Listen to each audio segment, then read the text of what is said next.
LA에 있는 나성 남포교회라고 PCA 교단, 장로교 교단에서 목회를 하고 부교육자로 섬기다가 이번에 이 아틀란타 지역에도 이 개혁주의 신앙을 하는 분들을 찾아서 이쪽에 와서 이제 개척하기 위하여 이쪽으로 왔습니다.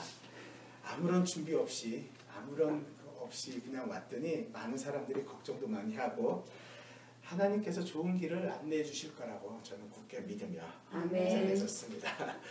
오늘 김공배 목사님 저를 어떻게 하시고 뭘 믿고 이렇게 강단을 맡기셨는지 모르겠지만 오직 주님의 말씀만이 선포되고 그 듣는 말씀이 여러분의 마음속에 와서 새겨지기를 간절히 바랍니다. 아멘.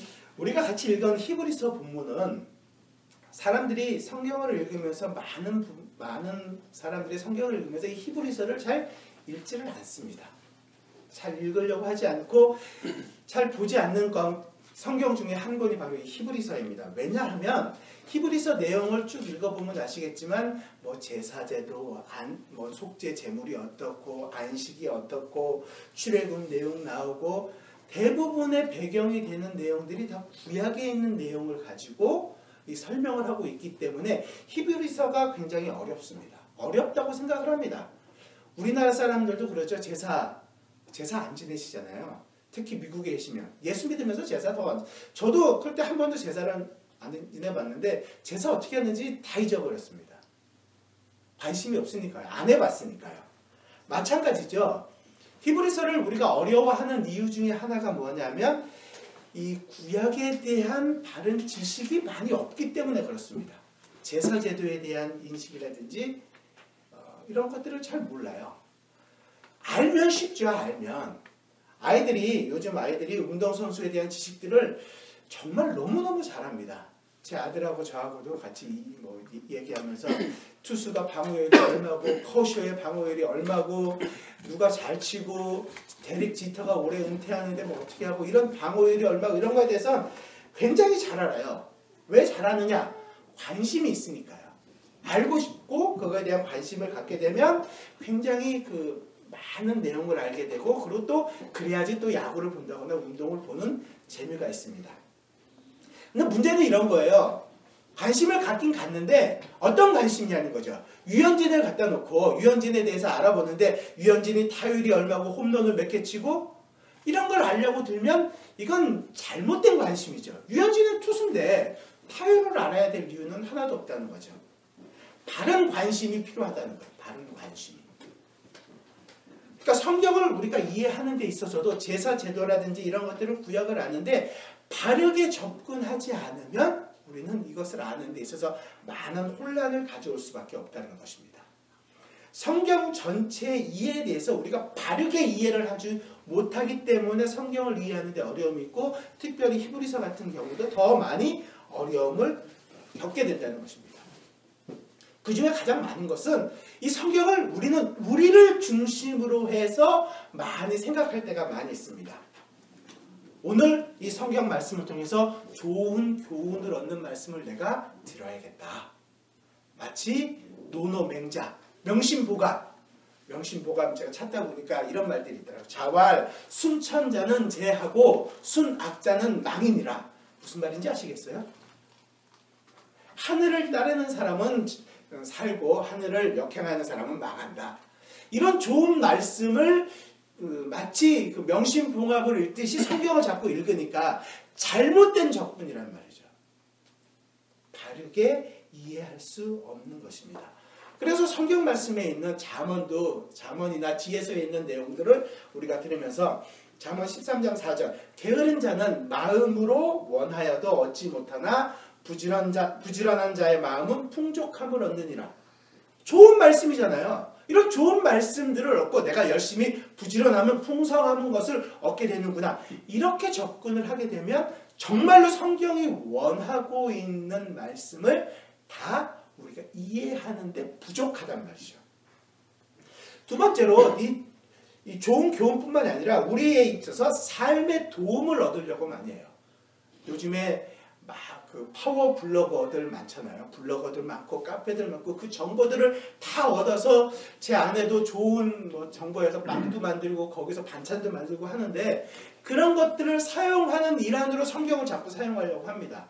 지혜서들을 읽고 시편들을 읽고 뿐만 아니라 신약에 와서도 돈을 사랑하면 일만하게 뿌리다. 돈을 사랑하면 안 된다. 나는 돈을 싫어한다. 돈을 버리시려면 여기다 버리시면 제가 그런 식으로 좋은 정보를 얻고 삶의 도움을 얻으려고 이 성경을 자꾸 우리가 바라볼 때가 많아요. 성경이 정말로 우리에게 주고자 하는 내용을 우리가 오해하게 된다는 거죠. 세 번째는 아주 중요한데요. 그리고 아주 많은 생각을 해야 되는 부분이기도 한데 우리는 이 성경을 보면서 우리의 구원을 얻기 위한 것이다 라고 생각합니다. 아니 이건 맞는 것 아닌가요? 우리가 구원을 얻기 위하여 성경을 본다고 얘기하지 않나요? 네, 어느 정도는 맞죠. 하지만 전체가 다 맞는 것은 아닙니다. 나중에 기회가 된다면 더 많이 얘기하겠지만 실질적으로 우리가 원하는 것은 하나님의 영광이시지 하나님의 영광을 위하여 우리의 구원이 그 안에 포함되어 있는 것뿐이지 우리의 구원을 목적으로 성경이 우리에게 주어진 것도 사실은 아닙니다. 그렇다면 바른 접근은 어떻게 성경을 이해해야 할까요? 모든 성경을 통하여 하나님의 영광을 드러낼 수 있어야만 한다는 거죠. 솔리 데오 글로리아. 개혁신앙을 외쳤던 많은 개혁신학자들이 이것들을 외쳤던 내용들입니다. 바로 오직 예수 그리스도. 성경은 예수 그리스도가 누구며 예수 그리스도께서 무슨 일을 하셨고 지금도 무슨 일을 하고 계신가를 알 때 바르게 접근하는 것이고 바로 그것이야말로 그 안에 우리의 구원도 포함되어 있다는 것이고 우리가 삶에 있는 기쁨도 누릴 수 있는 것이고 삶을 힘을 얻고 나아가게 할 수 있는 모든 것이 바로 예수 그리스도라는 것입니다.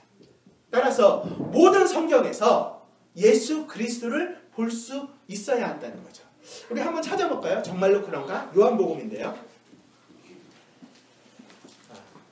저는 성경을 좀 여러 번 찾으려고 그랬더니 와이프가 그러더라고요. 3번 이상은 안 됩니다.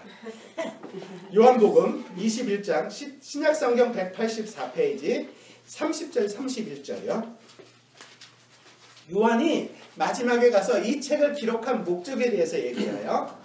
우리 같이 한번 읽어볼까요? 20장 30절 31절 같이 읽겠습니다. 예수께서 제자들 앞에서 이 책에 기록되지 아니한 다른 표적도 많이 행하셨으나 오직 이것을 기록함은 너희로 예수께서 하나님의 아들 그리스도이심을 믿게 하려 하며 또 너희로 믿고 그 이름을 힘입어 생명을 얻게 하려 함이니라. 여기 뭐라고 그래? 31절에서 너희로 예수께서 하나님의 아들 그리스도이심을 믿게 한다는 거잖아요. 그리고 그 믿음이 있으면 어떻게 돼요? 생명을 얻게 한다는 거예요. 생명을 얻기 위해서 우리에게 주신다라고 이야기하고 있습니다. 우리는 죽으면 영원히 살 사람들이에요. 밖에 나가는 세상 사람들은요. 죽으면 끝인가요? 그 사람들도 살긴 살아요. 영원히 살죠. 지옥불에서 영원히. 진정한 생명이라는 것은 무엇입니까? 이 예수 그리스도와 함께 영원히 있는 것이 생명이라는 거죠. 이 생명을 주기 위하여 우리에게 기록되는 것이 바로 이 성경이라고 얘기합니다. 조금 앞으로 가볼까요? 누가복음인데요. 누가복음 24장이요. 여러분들이 잘 아시는 엠마오로 가는 두 제자에게 예수님께서 나타나서 얘기하신 겁니다. 누가복음 24장 25절에서 27절 141페이지 같이 한번 천천히 보겠습니다. 그들이 25절부터 27절까지 읽겠습니다. 같이 읽겠습니다. 이르시되 미련하고 선지자들이 말한 모든 것을 마음에 더디 믿는 자들이여 그리스도가 이런 고난을 받고 자기의 영광에 들어가야 할 것이 아니냐 하시고 이에 모세와 모든 선지자의 글로 시작하여 모든 성경에 쓴 바 자기에 관한 것을 자세히 설명하시니라. 모세와 선지자 구약에 있는 모든 내용이 누구에 관한 것이라는 거예요. 자기 누구? 예수 그리스도. 하나만 한번 찾아보죠. 고린도전서 15장입니다. 신약성경 282페이지 고린도전서 15장 1절부터 4절인데요. 이건 제가 읽어드리겠습니다. 잘 들어보세요. 형제들아 내가 너희에게 전한 복음을 너희에게 알게 하노니 이는 너희가 받은 것이요 또 그 가운데 선 것이라.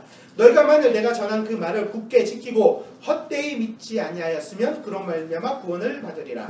내가 받은 것을 먼저 너희에게 전하였노니 이는 성경대로 그리스도께서 우리 죄를 위하여 죽으시고 장사 지낸 바 되셨다가 성경대로 사흘 만에 다시 살아나사. 뭐라 그러세요? 바울사도가 고린도 교회에게 그리스도께서 하신 모든 일들이 성경대로 됐단 말이죠. 성경은 누구에 관한 책이에요? 예수 그리스도를 전하는 것이고 예수 그리스도를 보여주는 책이고 예수 그리스도를 나타내주는 책이고 바로 그 안에서 우리가 예수 그리스도를 알게 되었을 때 참 기쁨이 어떤 것인지를 알게 되고 하나님께 영광이 되는 것이 어떤 것인지를 알게 된단 말이죠. 우리가 얼마나 교회에 와서 열심히 봉사했느냐, 열심히 하나님의 말씀을 배웠느냐가 하나님의 영광이 아니라 바로 이 예수 그리스도께서 하신 이것이 하나님의 영광이 된다는 것입니다. 오직 이 예수 그리스도만이 하나님의 영광이시기 때문입니다. 그러면 오늘 본문으로 돌아와서 오늘 본문 히브리서 4장은 히브리서 전체 1장부터 13장까지의 전체 내용은 그러면 누구를 보여주는 것일까요? 예수 그리스도를 바라볼 수 있어야 하는 것입니다. 어렵다고 생각하면 무척이나 어렵지만 이 예수 그리스도를 바라보는 관점을 가지고 성경을 보게 되면 아주 쉽지요. 이해가 되시잖아요. 어떻게 해서든지. 그런데 또 이게 좀 어려움이 있어요. 그렇기 때문에 여기 서 있는 목사 같은 사람들이 있어요. 그러니까 언제든지 모르겠으면 전화를 하셔서 이게 어떻게 예수 그리스도와 연관이 됩니까? 물어보시는 거죠. 저희가 하는 일이 그렇습니다. 히브리서가 1장부터 13장까지의 내용들이 있는데 그 내용의 엑기스를 짜서 가장 중요한 엑기스 요절을 찾으라 그러면 바로 오늘 본문입니다. 그러므로 우리에게 큰 대제사장이 계시니 승천하시니 곧 하나님의 아들 예수니라. 바로 이것이 핵심이고 핵심 본문입니다.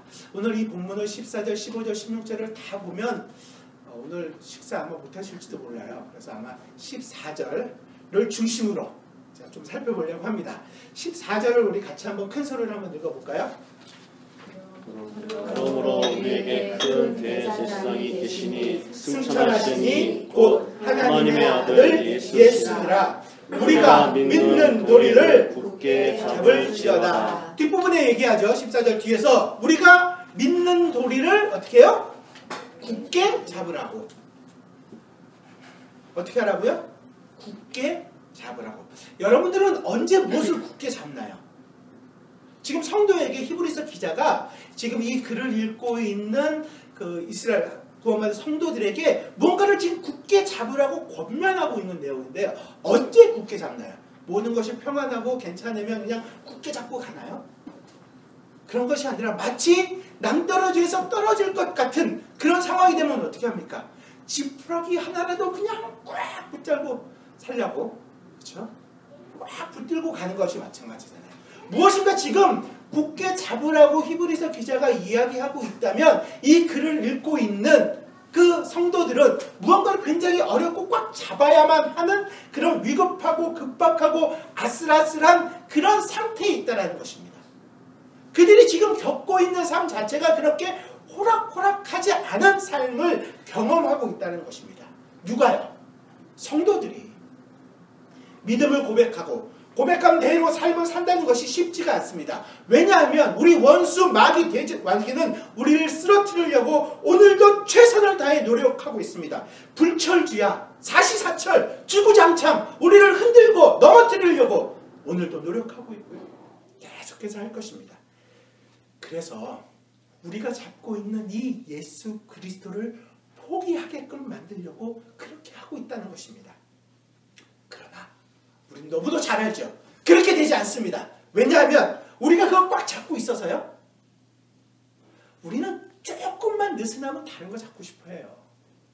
조금만 이게 조금 좋아 보이면 세상의 돈, 세상의 명예, 세상의 권력 이거 잡고 싶어하는 게 우리예요. 우리가 꽉 잡고 있어서 우리가 놓지 않는 것이 아니라 바로 예수 그리스도께서 하나님의 백성을 절대 놓치지 않고 잡고 계시기 때문에 마지막 결론 가서 다시 한 번 더 이야기를 드리겠습니다. 이 꽉 잡아야 되는 성도들에게 지금 권면하고 있어요. 이런 상황에서 어떻게 할 것인가. 이 권면은 자 우리 읽었던 14절 처음이 뭐라고 되어 있죠? 그러므로 라고 되어 있습니다. 이 그러므로라는 단어는 굉장히 성경에서 중요한 단어들 중에 하나예요. 왜냐하면 그 앞에 있는 모든 내용들을 받는 거니까. 4장 14절에 있는 그러므로는 3장 1절서부터 13절에 있는 모든 내용을 받습니다. 3장 1절서부터 13절까지 이 히브리서 기자는 한 가지를 가지고 비교하는데요. 어떤 거냐면 구약의 이스라엘 백성과 신약의 성도를 가지고 비교를 합니다. 어떤 사람인지에 대해서 어떤 거냐면 구약의 이스라엘 백성 그리고 신약의 성도가 무엇이 다른가, 무엇이 같은가, 어떤 부분에서 같고 어떤 부분에서 다르고 어떤 것인가를 설명하는데 두 가지를 가지고서 비교를 합니다. 첫 번째는 구약의 이스라엘 백성들은 애굽이라는 강대국, 그 당시에 가장 권력이 셌던 그 나라에서 해방되었다. 종살이에서 해방되었다라는 것을 가지고 얘기하고, 그러면 지금 신약에 있는 성도는 죄의 속박으로부터 해방되었다라는 것을 이야기합니다. 우리는 더 이상 죄와 죄책으로 우리를 시달릴 수 있는 사람들이 아닙니다. 우리는 죄와 죄책으로부터 해방된 사람들입니다. 앞으로 될 것이 아니라 이미 해방되었습니다. 로마서 8장 1절과 2절은 얘기하죠. 그러므로 이제 그리스도 예수 안에 있으면 결코 정죄함이 없나니, 그럼 이는 그리스도 예수 안에 있는 생명의 성령의 법이 죄와 사망의 법에서 너를 해방하였습니다. 우리는 이미 해방되었습니다. already 해방되었단 말이죠. 죄와 죄책으로부터 우리는 해방되었습니다. 하지만 그것이 전부는 아니라 한 가지가 더 있는데요. 바로 이 하나님의 안식이라는 부분을 가지고 우리에게 설명을 해줍니다. 그것은 이스라엘이 해방이 되었으나 그들이 어디를 걸어갔습니까? 광야길을 걸어갔던 것처럼 이 성도들 역시, 신약의 성도들 역시 아직 그 안식, 그 하나님의 안식에는 들어가지 못했다. Not yet. 아직은 아니라는 것입니다.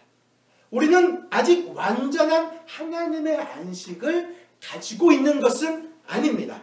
다르게 말해서 이 히브리서 기자는 예수 그리스도의 교회인 우리의 구원은 확실하다. 더 이상 정죄함이 없으니까요. 확실하다고 말하지만 우리의 구원은 여전히 어디에 있느냐? 광야 길을 걸어가는 순례자, 나그네 길에 있음을 지금 우리에게 말하고 있는 것입니다. 그것이 바로 우리의 실제 모습입니다. 우리는 광야길을 걷는 나그네와 같은 나그네 길을 걸어가고 있는 하나님의 백성들입니다. 그리고 더 나아가 그 광야길은 결코 쉬운 길이 아닙니다. 제가 이 교회에 2주 전에 처음 왔을 때 우리 김고은매 목사님께서 설교하신 설교가 출애굽기 16장입니다. 우리가 광야를 우리를 두신 이유에 대해서 참 은혜로웠어요. 이 광야 같은, 앞으로 제 인생이 이 아틀란타 지역에서 광야겠구나, 이것을 미리 말씀해 주신 건 아닌가? 이런 생각도 했었고요. 하지만 우리 모든 인생이 광야를 걸어가고 있는 인생입니다. 홍해가 있고요. 물이 없고요. 물이 있어도 쓴물이었었죠. 마라의 쓴물. 그럼 먹을 것이 없고 또 물이 없다고 뒤졌고 무리바에서 마사에서 이렇게 싸우고 있었던 바로 그런 것이었고요. 먹을 것이 없다고 하나님께 원망했던 이스라엘이었고 가는 길에 또 적들도 있었습니다. 아멜렉이라는 온갖 종류의 어려움과 고난에 노출되어 있다는 뜻입니다. 그리고 그러한 고난은 우리의 믿는 도리를 굳게 잡지 못하도록 포기하게 만드는 것입니다. 그러기에 이 히브리서 기자는 교회를 향해 그냥 얘기하는 거죠. 믿는 도리를 굳게 잡을지어다. 히브리서 기자의 표현을 보면 더 잘 알 수 있는데 오늘 우리가 같이 읽진 않았지만 4장 11절에 보면 그러므로 우리가 저 안식에 들어가기를 힘쓸지니 이는 누구든지 저 순종하지 아니하는 본에 빠지지 않게 하려 함이라. 힘을 써야 한다는 내용이 있는 거죠. 여기서 말하는 대상이 바로 성도들인데요. 순종치 않은 저 이방인 세상 사람들이 얘기하는 것이 아닙니다. 우리가 힘쓰고 애써야 하는 것이 있다고 지금 이야기하고 있는 것입니다. 다분히 이 내용이 2000년 전에 고난받고 박해받고 있는 성도들에게 주고 있는 내용이니까 그렇게 힘을 쓰라고 얘기하는 것입니까? 지금 오늘 우리를 살아가고 있는 오늘 우리는 어떻습니까? 참 평안하고 모든 것이 다 좋고 편안한 상태에서 살아가고 있습니까? 그러지 않을 것입니다. 오늘도 그때와 똑같은 사막길을 걸어가는 것이고 황무지와 같은 물이 없는 광야길을 걸어가고 있는 우리의 인생이라고 우리 스스로 너무도 잘 알고 있습니다. 이렇게 황무지와 같은 이 사막을 걸어가고 있는 우리가 조심해야 될 것들이 몇 가지 있는데요. 왜냐하면 이 사막을 걸어가고 있고 목이 마르고 앞이 안 보이고 정신이 혼미한 가운데 저기 멀리 보면 뭐가 보입니까? 마치 야자나무, 큰 나무에 물이 이렇게 흐르는 그런 오아시스가 이렇게 가끔씩 들어와요. 실제는 아니고 헛것이. 그걸 뭐라고 얘기합니까? 신기루죠. 우리 인생 가운데서도 그런 신기루를 따라가고 싶을 때가 너무도 많습니다. 우리가 힘이 들고 어렵기 때문에 어쩌면 더욱더 간절하게 그런 것들이 나에게 도움이 될 것이라고 생각하기도 합니다. 요즘 시대의 가장 큰 신기루는 바로 이런 거겠죠. 성경만이 과연 옳은가? 성경만이 정말로 진리인가? 이거 말고 다른 곳에는 진리가 없는가? 라고 속이는 것입니다. 요즘은 굉장히 많은 빠른 생활들을 하고 있죠. 우리가 미국에서 생활하고 있고 LA만 그런 줄 알았더니 여기 아틀란타도 마찬가지인 것 같아요. 한국에 있는 모든 정보 여기서 바로 그날 알 수 있는 것 같습니다. 그렇게 실시간 소식을 알 수 있고 많은 정보들, 많은 그 정보의 홍수라고 이야기하고 있는 이 시대에 지금 살고 있습니다. 뭐 출처도 알 수 없는 뭐라고 하더라 이런 내용들을 보면서 우리는 이것이 진짜인지 어떤 게 진짜인지 잘 모르고 살아가고 정말 잘못된 것을 우리가 제대로 이게 진짜라고 생각하고 살아갈 때도 많이 있습니다. 이런 상황을 우리의 적 사탄은 아주 가만히 바라보지 않고 우리에게 그런 것을 가지고 공격을 가합니다. 성경만이 좋은 거, 옳은 것은 아니다. 바르게 착하게 사는 것도 좋은 것이다. 네가 이 땅에서 착하게 살면 하나님께서 어떻게 너를 버릴 수가 있겠느냐. 바르게 살아라. 남들 도우면서 그렇게 살면 된다. 꼭 성경만이 중요한 것은 아니다. 왜 예수만 믿어야 하느냐? 다른 마호메트도 믿고 불교도 믿고 좋은 가르침 아니냐? 그거 믿으면 너희들도 다 갈 수 있다. 이런 내용들로 우리를 유혹합니다. 아주 유혹이 강하죠. 그렇게만 그냥 있는 것이 아니라 직접적으로 손으로 만들 수 있고 그래 너희가 도움이 필요해? 내가 도와줄게.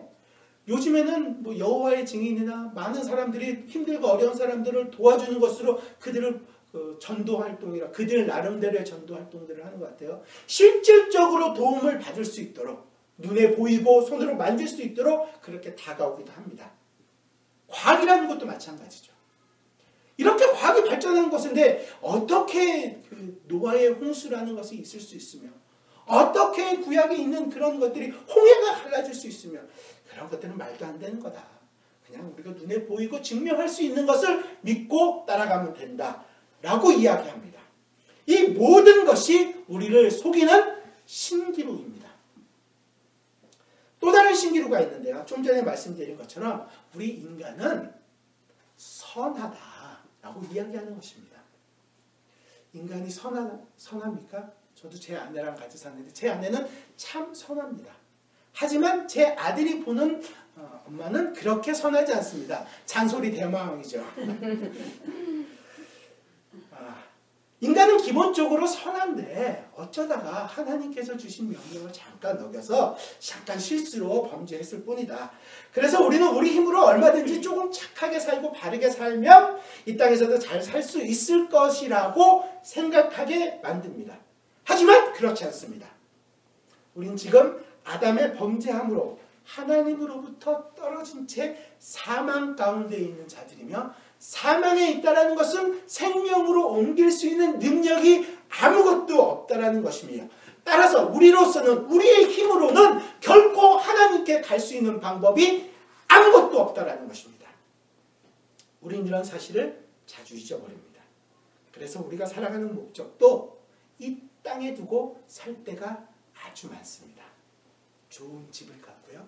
비싼 차를 갖고요. 잘나가는 사회에서 잘나가는 남편을 갖고요. 아주 아름답고 뭐든지 다 잘 살림도 잘 사는 사랑스러운 아내도 있고요. 말도 너무너무 잘 듣는 아들, 딸들을, 자녀들을 둔 제 아들과 제 딸은 전혀 아니지만 이 땅에서 보여지는 모든 것들로 붙들고 살려고 합니다. 심지어 기독교 신앙마저도 우리 자신의 삶을 편안하게 만드는데 사용하려고 합니다. 마치 이 땅에서 보험을 드는 것처럼. 그래, 이 땅에서 그래, 내가 예수 믿어주고 교회 가서 예배 드려주고 헌금도 해주고 봉사도 해주고 이런 것으로 그냥 하나님 이 정도 하면 하나님도 이쁘게 봐주시겠지. 보험 드는 마음으로 이 자리에 오는 사람들도 너무도 많이 있습니다. 하지만 결코 그래서는 안 됩니다. 그렇다면 이렇게 신기루를 따라 살아가는 자의 삶이 과연 어떠할까요? 남편과 아내가 너무 편안하게 잘 살까요? 아니요. 요즘 사회 보시겠습니까? 이혼율이 너무너무 높아지고요. 가정이 깨지는 경우들이 너무너무 더 많아지고 있습니다. 서로가 서로를 믿지 못하고 가정 안에서는 대화도 없고 직장 생활에서는 오직 승진만이 목적이고 다른 사람을 누르려고 하고 아무런 보람도 없고 그렇게 살아가게 됩니다. 이런 상황에서 히브리서 기자는 그런 신기루가 아닌 진짜 실제 하는 것을 붙들라고 이야기합니다. 그것이 바로 14절에서 말씀하듯이 예수 그리스도를 붙잡으라고 얘기합니다. 그러므로 우리에게 큰 대제사장이 계시니 승천하시니 곧 하나님의 아들 예수시라. 아멘. 바로 우리가 붙잡아야 할 것은 이 하나님의 아들 예수 그리스도라고 이야기합니다. 우리는 때로 우리의 신앙을 가지고 붙들고 싶을 때가 있습니다. 목사들이 많이 그러는데요. 나는 그래도 목사지 않느냐. 열심히 성경 읽고 열심히 기도하고 아무래도 여러분보다는 조금 더 많이 성경도 보고 기도도 하지 않을까요? 그러니까 나는 그 신앙을 가지고 가려고 합니다. 아니요. 우리의 신앙이 아니라 오늘 여기 있는 것처럼 하나님의 아들 예수 그리스도를 믿는 믿음만이 우리의 신앙되게 한다는 것입니다. 또는 우리가 얼마나 오래 믿었냐를 가지고 내 믿음이 그래도 괜찮다라는 것으로 나아가려고 합니다. 하지만 그런 모든 것들은 다 우리 것으로 내세울 수 있는 것은 아무것도 되지 않습니다. 심지어는 하나님께서 우리에게 주신 어떤 것들, 사람들이 많이 얘기하죠. 방언도 있고요, 예언도 있고요, 신유를 붙잡고 나가려고 합니다. 눈에 보이잖아요.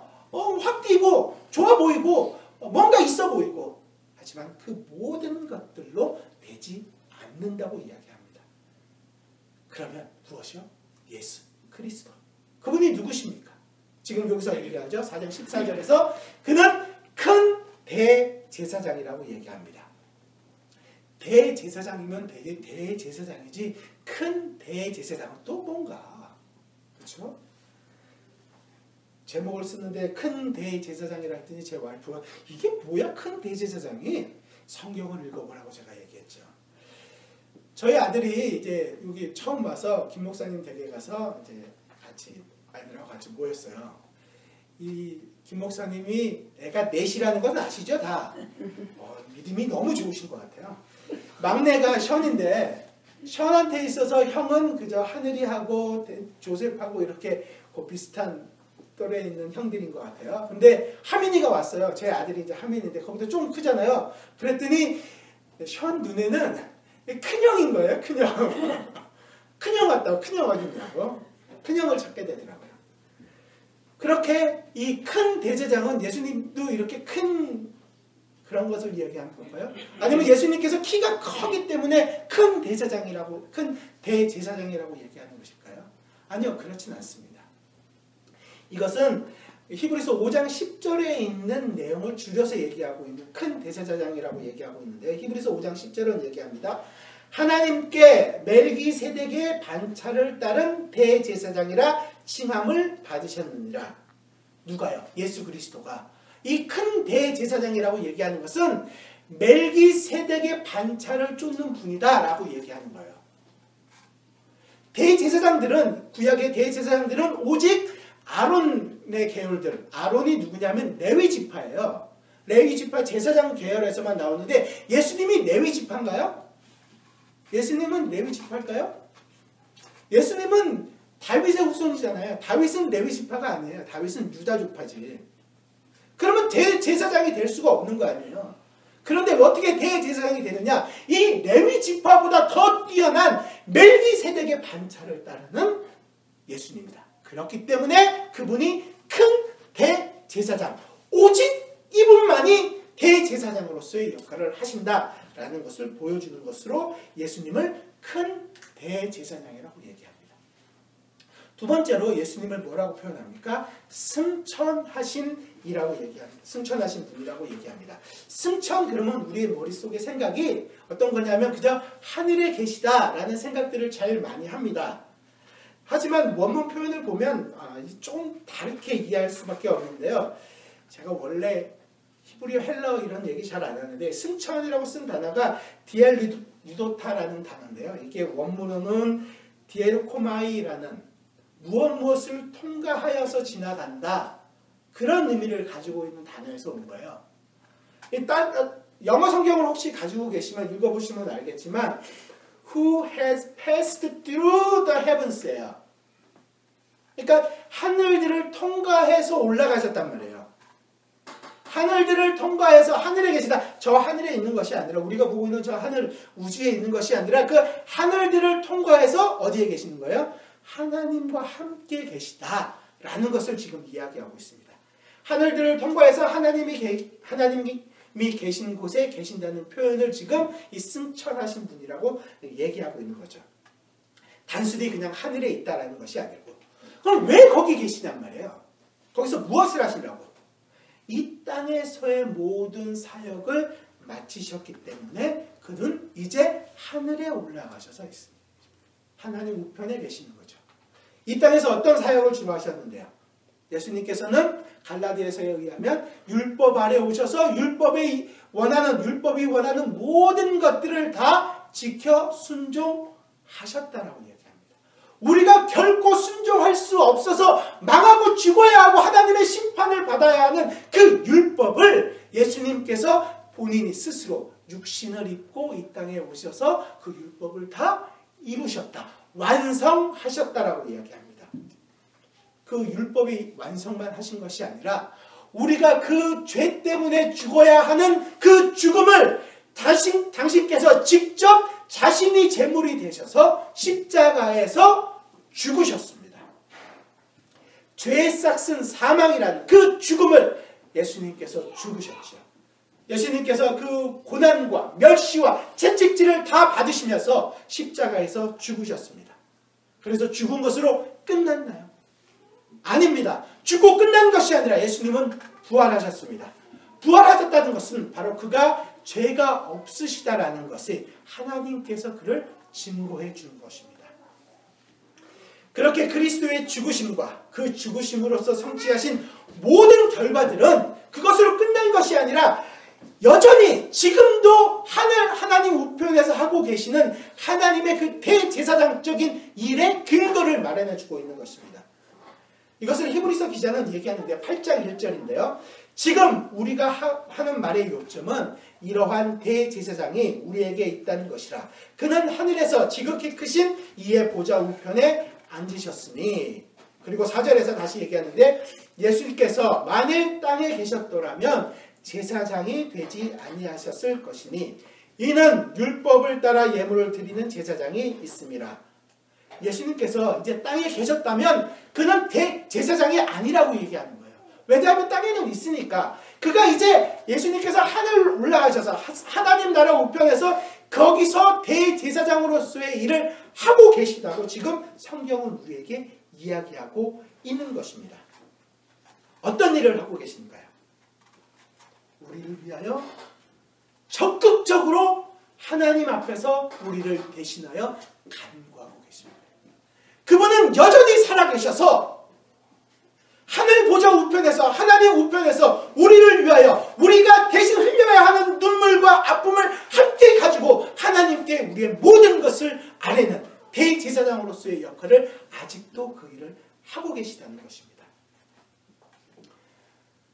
바로 이것이 히브리서 기자가 우리에게 지금 굳게 붙들라고 당부하고 있는 놀라운 진리인 것입니다. 히브리서 기자는 이 하늘의 대제사장이 수행하고 있는 일을 두 가지라고 얘기합니다. 하나는 예수님께서 우리를 위하여 친히 천부 앞에서 나아가심으로써 하늘의 대제사장으로서의 직분을 수행한다는 것입니다.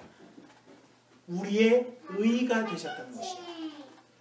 종교개혁을 일으켰던 마틴 루터에게 있어서 가장 큰 고민이 하나 있었습니다. 뭐냐 하면 어떻게 죄 많은 내가 하나님 앞에 설 수 있느냐. 그렇게 참여하고요.